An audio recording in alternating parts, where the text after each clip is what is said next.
Okay, so here's the thing. Quadrilla self-regulate. All fracking companies self-regulate.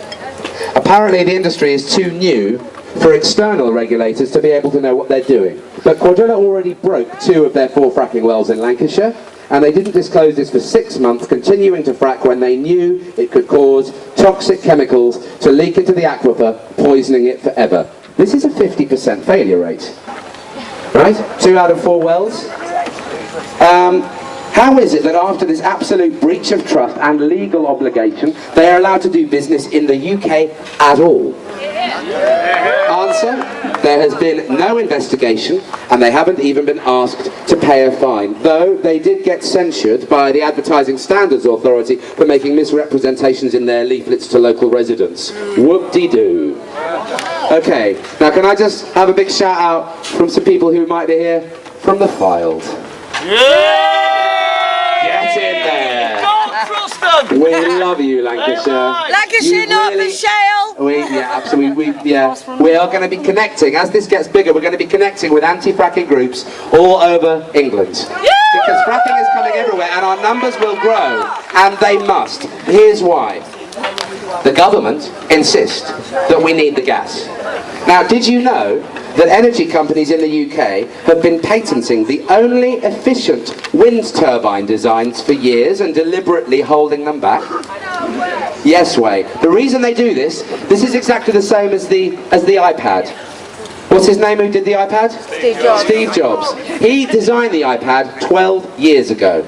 He took one look at it and he went, that's not for now. Let's make a lot of in-between processes, sell all of those, and then we'll make lots of extra money. Right? This is what they're doing with green energy, with wind, with wave, with solar, with all the things that could be amazing. The best patents get seized up, and they will be released once all the oil and all the gas has been spent. And, you know, there are some out there who believe this is a conspiracy theory and they're trying to destroy us all. Maybe that's true, but assuming it's not a conspiracy theory, because it's not necessarily helpful to focus on that level of fear, it's blind greed driving us forward. They want to squeeze every drop of oil and gas out. Now this will industrialise our entire landscape, but there's a lot more money to be made that way, and by the time they're ready to switch over, there's not going to be anything left to save. Do you remember earlier this year the government attempted to sell off all the British woodland? Yes. Yeah. Do you know what was behind it? Do you know what would have happened if our forests and woods, if that sale had gone through? I don't know either, but I've got a very good idea. I think we're getting I'm just speculating. I have no proof that that is true, but it seems awfully uncanny. Now, the fact is, we live in a world where a lot of people claim that we are putting so much CO2 into the atmosphere that global warming is imminent. Whether that is true or not, if it is true, why are we continuing to cut down all the trees, which absorb CO2 and give off oxygen? There's a lot of things here that don't add up. Now, if fracking takes hold in the UK, it's going to take literally trillions of gallons of water per year to service the wells they're planning to build. Where is the water going to come from? Balcombe. Well, hopefully not just Balcombe. I don't think Balcombe has trillions of gallons, but no, it's going to come from Balcombe. It's going to come from all of our rivers, our streams, our lakes, and it's going to come from our water companies, a lot of whom are already making quiet deals with fracking companies that when they're ready to go, they're going to sell them lots of water. Brilliant. So what are they going to do with the water? They're going to load it up with chemicals, pump it into the ground where it's going to mix with naturally occurring radioactive substances, and then what? Where does the waste go? Where will fresh, clean water come from? We have hosepipe bans in this country every single summer. This is ludicrous. Okay, now here's a new one. Nestle, very, very recently, yeah, Nestle? You know they're the biggest food producer in the world. They also take bottled water, filter it, they take tap water, filter it, stick it in bottles, and call it yummy and very expensive.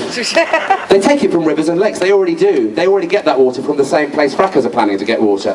They recently announced, their CEO in the last month announced that he thought, I can't believe we're going to say this out loud, clean drinking water for free is not a fundamental human right. Did you know that? Okay, does it feel like something big is afoot?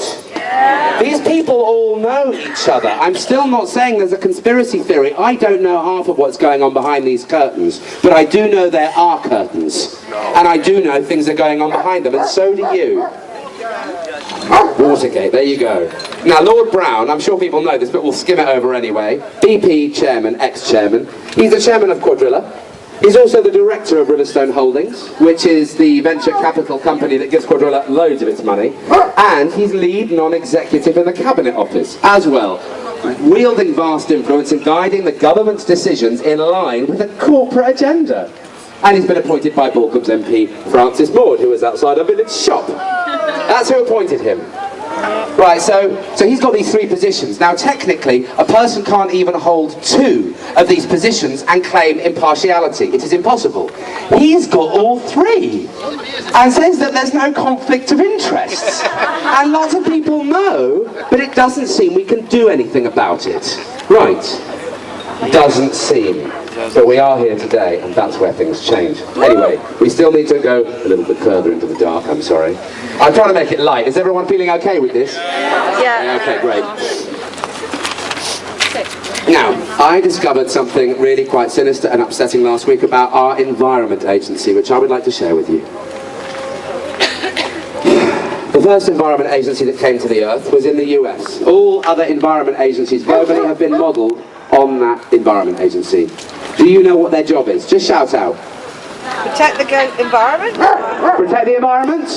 Just give a shout out if you think they can protect the environment. That's their job. Okay. Land grab. Right, so okay, you say land grab, but we need to explain how that works. I'm afraid you're right. This is the way they work. All environment agencies have been set up by corporations. What this means is the environment in the internal charter of the Environment Agency is looked at as a resource to be managed. And resources are all about measuring how much cash is available within that resource. So the Environment Agency's job isn't to protect our ecosystems. Their job is to manage And market. the degradation of our environment at a speed that doesn't seem too shocking to the public. Yeah, really. So, this means that at best the Environment Agency's job is to, manage the demise through corporate intrusion. Their charter already leans towards corporations, so actually I don't think it matters how much petitioning people do. The agency is not there to protect the environment. Its function is simply to leave a paper trail that poses as legal so that challenges from concerned citizens can be legally ignored. Even if they flood in by the thousands. This is not speculation. This is how it's been set up. But the people who work in the Environment Agency, they're not bad people. They chose those jobs because they wanted to save the environment. It's only when you're on the inside that you realise you've got no power. But by that point, you've got 2 children, a wife or a husband at home, a salary, and you're busy on the rat race. You can't change it from the inside. How do you do that? Do you see where we're going with this? Right, okay. Moving on. We need to enrol ourselves into the idea that although this is a local battle and a national battle, and an international battle, it is also absolutely a global battle. And here's why. I've lost myself in the sheets. hang on. We're almost over. We're going to get onto lighter topics very, very soon.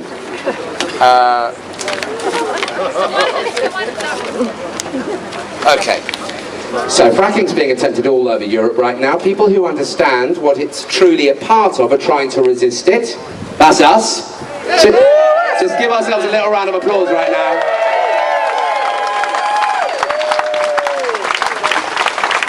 It's even being attempted in countries where they're using so much green energy, it's 60% of their intake. Why are they needing fracking there? Don't understand. Can someone fill me in, please? Now, are you familiar? Is anyone familiar here? Just raise your hand or give a shout out if you're familiar with what's happening in the Mekong Delta. Yeah. Right, okay. The Mekong Delta is a river. It's almost 4,500 kilometres long. It runs through 6 countries. Millions of people live on its banks and they rely on it for trade and for simply eating day-to-day meals. Massive river.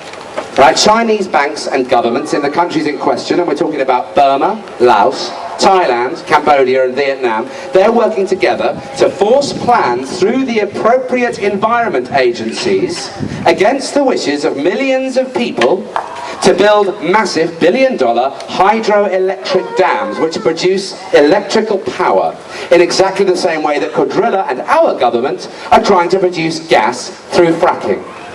Everyone says we need the energy. All independent experts say that if they build these dams, the fish will simply disappear. The natural flooding cycles of the Mekong will be completely prevented. The Mekong floods once a year, especially in Vietnam. They grow all the rice in Vietnam, and those floods, they have massive amounts of nutrients which cause the rice to be absolutely abundant. They eat it, they sell it, all that is going to disappear. Many species are going to become extinct forever. Millions of people will starve. This is not likely if they build these dams. This is certain. The same thing is happening in the Amazon rainforests. Brazil and their government, they're pushing the Belo Monte Dam on the Xingu River. These massive hydroelectric dams which are threatening. There's amazing pictures, if you want to go look on the internet, of people doing exactly what we're doing, except they're wearing war paint and they're half naked and they've got feathers coming out of their heads and they're locked arm to arm around lorries.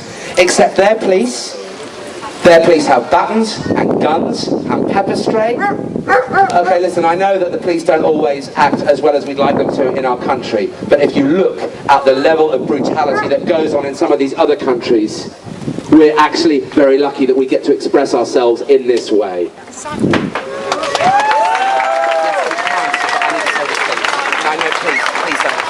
Brazilian police have turned round with the protesters. Say that. So, we're going to sing some songs. Yeah, this is also important. Okay.